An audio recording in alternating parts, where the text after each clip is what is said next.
which several of them are down with Patrick, and then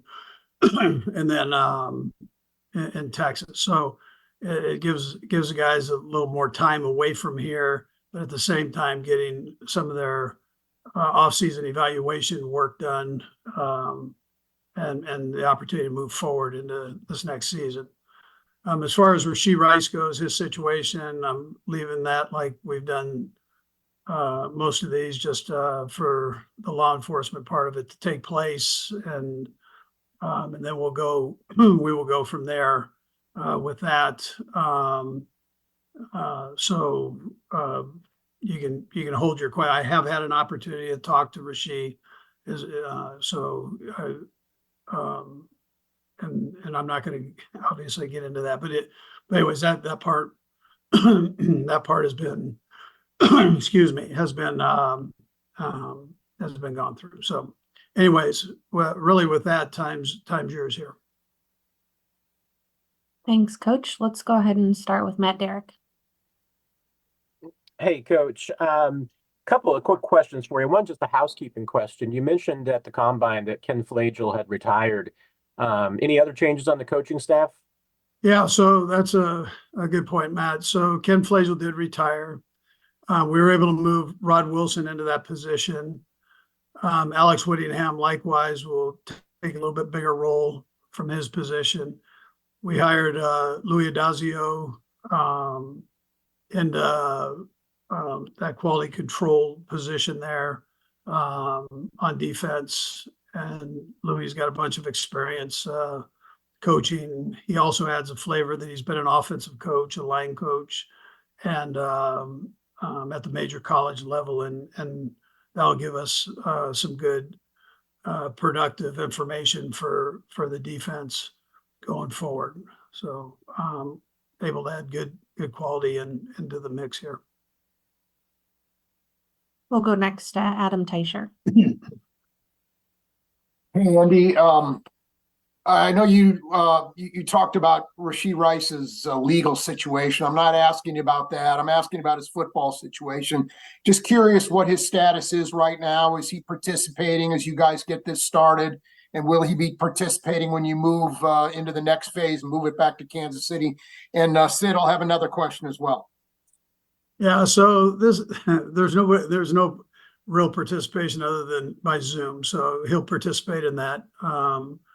But other than that, we don't have anything going on here that he would be involved with. So to answer your question, he's participating in the Zoom. Okay. And again, just a reminder on this, it's voluntary. So as we go forward, that's also another part of it. Right. And do you anticipate that when you move the next phase, it moves back to Kansas City, that'll be participating in that phase as well? We're just going to take it day by day here as we go.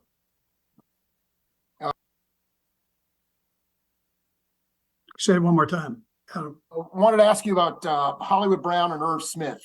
What you liked about those guys and how you see them fitting in here. Yeah, so Hollywood Brown is a good speed receiver. Excuse me. He can play inside or outside. And I stay away from saying a deep threat, although he can do that. He can play within the offense and do all of the different routes that we ask. So he's a nice addition, and he's got some experience and production. And then who was the second one you asked about? Irv? Yeah. So Irv is a tight end. And kind of does everything pretty good. I mean, he's a good, solid football player. He's a good receiver, good after the catch, good blocker. Not necessarily the biggest guy, but really plays a good physical game, and kind of like what he's shown in the past. I think important really for both these guys that they're able to keep themselves, healthy and rolling, and that'll be part of it as we go forward there. We'll go next to Nate Taylor. Go ahead, Nate. Hello, Coach. I have two questions as well. My first is, I know you talked in the past about how this is really more beneficial for the offense, just What is the defense doing right now? And because of the continuity you have, how do you think this time may serve them? And Sid will have a second question as well. Yeah, just only because, Nate, on the being more productive for the offense, because they can go out and actually throw the ball around and and do that part of it. Defensively, it's hard to set up an offense and then have an offense do whatever they do against you. So just so I think this phase one favors the offense that way. But at the same time, we go through this whole scheme evaluation in the offseason, offensively, defensively, and on special teams. And so that's where you benefit with being able to just do that on Zoom and or likewise in person. But Zoom, you can get everything done that you need to do there with the video and or new things that you might want to slip in there. Gotcha. And secondly, saw that Kadarius Toney is down in Texas, obviously with the rest of the guys working out with Patrick. Can you just explain what your message was to Kadarius in the exit interviews and what you would just like to see from him this offseason? Yeah. So listen, I mean, Kadarius is arguably one of the most talented guys we have on the team. It's just a matter of staying healthy and being able to stay on the field. And you always hear about the reliability, accountability, all those things that go into it. And so I'm expecting him to come back ripping and ready to go. And it's great that he's down there working with Pat and putting the work in. So that's that's a positive. But yeah, no, listen, we like Kadarius. It's just a matter of having him on the field. Let's go next to Sam McDowell. Thanks, Sid. I'll have a couple quick things too. Andy, you've used this setup with Patrick down in Texas, or he's used it for a few years now. What benefit have you seen the past couple of years doing this? Yeah, so a couple of things, Sam. We're coming off a 21 game season. It's a short off season, as you guys know. So it gives the guys an opportunity to stay away from here and maybe a little bit more laxed atmosphere, but at the same time get a ton of work done. And also there's a little camaraderie that goes with it, which is important on the offensive side, that the guys work and play together and kind of are on the same page. And it gives Pat an opportunity, along with the quarterbacks, to be able to kind of talk to the guys about what they see in a little bit slowed down pace. So it's been effective for us. The guys have come back in great shape, and they've come back knowing what their responsibilities are. And at the same time, they're getting, that influx of new and our scheme evaluation from last year thrown at them by the coaches. The second one I had was just a follow-up to what Adam had asked about Rashee's participation, understanding that there's certain particulars you can't comment on, but can you get into it all, or explain to it all the process of how it's determined whether or not he'll be part of the next phase going forward? Yeah, we'll just see how it goes there, Sam. I mean, I want to get keep gathering the information from the law enforcement people. We'll just see where everything goes from there. Let the process take place, right? Let's go next to Todd Palmer. Or sorry, Todd Lebo. Wrong Todd. Too many Todds. Hey, Coach, wonder if you could just give us a little preview of what this rugby kid you guys signed is. I mean, and what the process will be like for someone who hasn't played American football to kind of get through your off season and see what he can do on the field. Yeah, so he was introduced to this when he was young. His dad played 6 years at NFL, not NFL, but the European League. And so, he's somewhat familiar with the sport, and he sure has had a lot of success in rugby. And there's some similarities there. It's a contact sport, and he's had to catch the ball and do those things and run with the ball. And so we'll start him off at the run back position, get him to feel comfortable with that going forward here. And, he's had an opportunity to also go down there to Dallas and work with Pat and And so again, he'll get used to some of these calls and through our Zooms and the plays, and then we'll just see where it goes from there. And Dave will have an opportunity to have him on special teams and see where that goes. But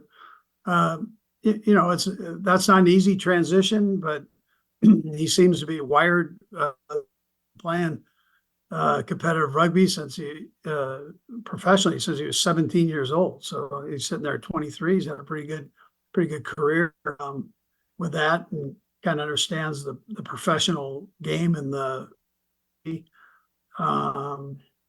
mindset to play at a professional level. Now we'll go to Todd Palmer. Hey, Andy, I appreciate it. I wanted to follow up real quick. Do you, and then I'll have a second question, but do you see Reece Zammit, especially with the new kickoff rules, being a return specialist type guy? Will he be in that mix potentially? Potentially. We're just going to see how it goes here. See, you know how Dave puts them all out there. They're all out there working on returns. So, before and during practice, and we'll just see what his feel is and where that goes. And then I wanted to look forward to the draft real quick. And there's so much focus when you talk mock drafts and with the public on that first round. But if you look at roster construction, is there too much emphasis on that first round, since so many of the guys that fill out rosters are actually not first round guys or even undrafted? I'm not sure I've seen as many mock drafts going on as they're going on right now.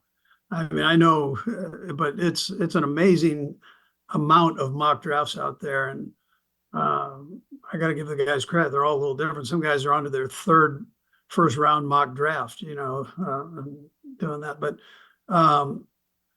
so Brett's Brett heads this whole thing up and does a nice job with making sure that he's got all the rounds covered. And there is a tremendous amount of input that goes into this first round pick. However, it also has a very, there's like a 50% success rate over a 5-year period for these first round picks. It's a bit crazy for all the time that's spent doing them. And you've got to make sure that you cover the other parts of the draft, and you're right. I mean, all the way to the point where your college free agents almost become your second highest percentage that make it on these teams over that 5-year span. So it's you've got to really stay intact with the whole board. How you layer the board is so important, and stack it ends up being so important. And that order can be, you're one guy off. That could be your Pro Bowl player just by one guy. So the Brett spends so much time with the scouts and going in there and just bashing it out. I call it the lockdown. He locks them in there for 2-week periods, and they just beat it up in there and make sure that board is layered right. It's a tribute to his dedication on that thing. So. We got 3 left. Let's go next to Sarin. Coach, a couple just kind of connected, but you guys always, speaking of the draft, what Todd was asking about, always seem to, kind of be ready to roll if you didn't have the draft, right? You usually are 1 or 2 deep at every spot. I'm curious, one, at wide receiver, does that situation, because it's an unknown, does that bump up your value or your need at the wide receiver position? Would you like to be a little bit deeper there? And then also, I know left tackle right now, most people kind of have Wanya Morris penciled in there. Are those spots that you still might like to add a veteran because of those situations? You're all over this thing. I can tell you're deep into it. I like it. So those are 2 positions. Yeah, we are looking at, but I mean, we're looking, Brett's looking at all of them. So you're sitting at pick 32. So it's a tough, it's tough to tell you what's going to take place there. It's a great thing on one hand to be 32nd because you've done okay, and then on the season before, but that's a long wait, and you better really stay true to the board, what's there, and take the best player you possibly can, at that spot.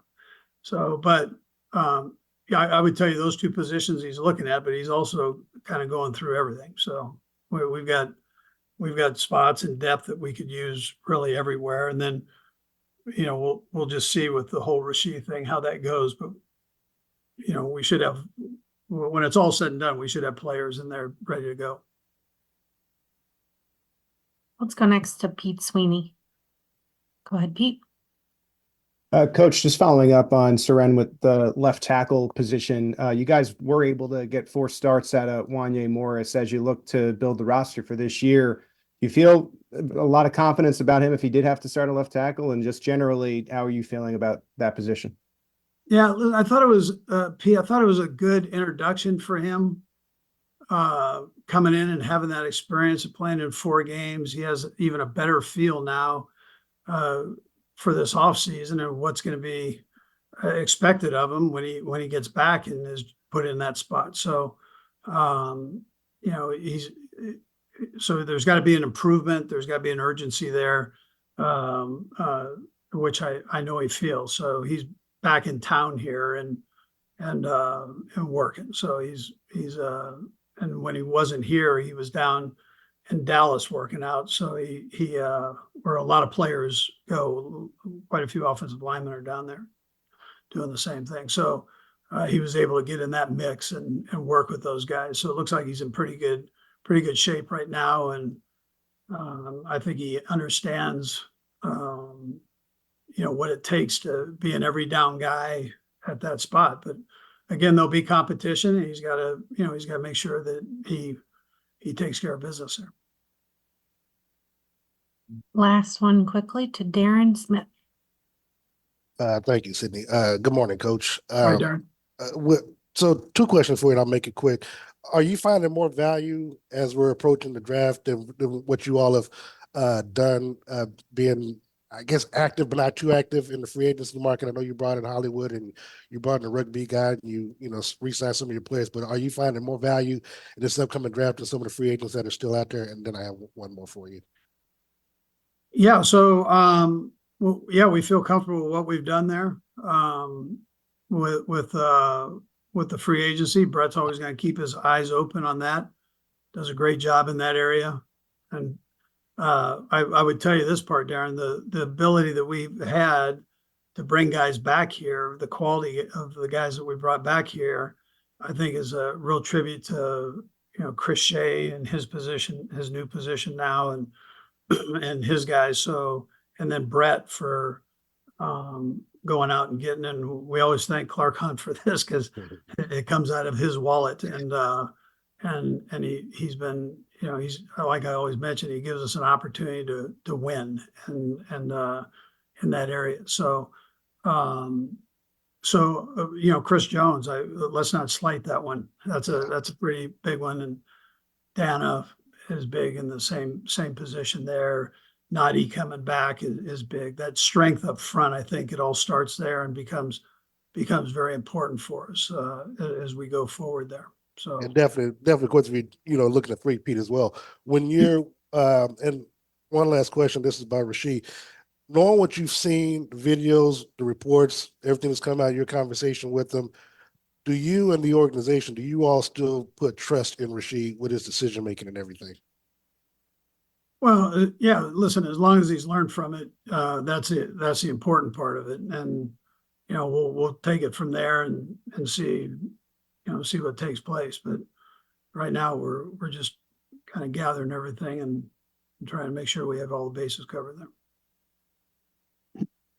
Thank you, Coach. That's all we got for you.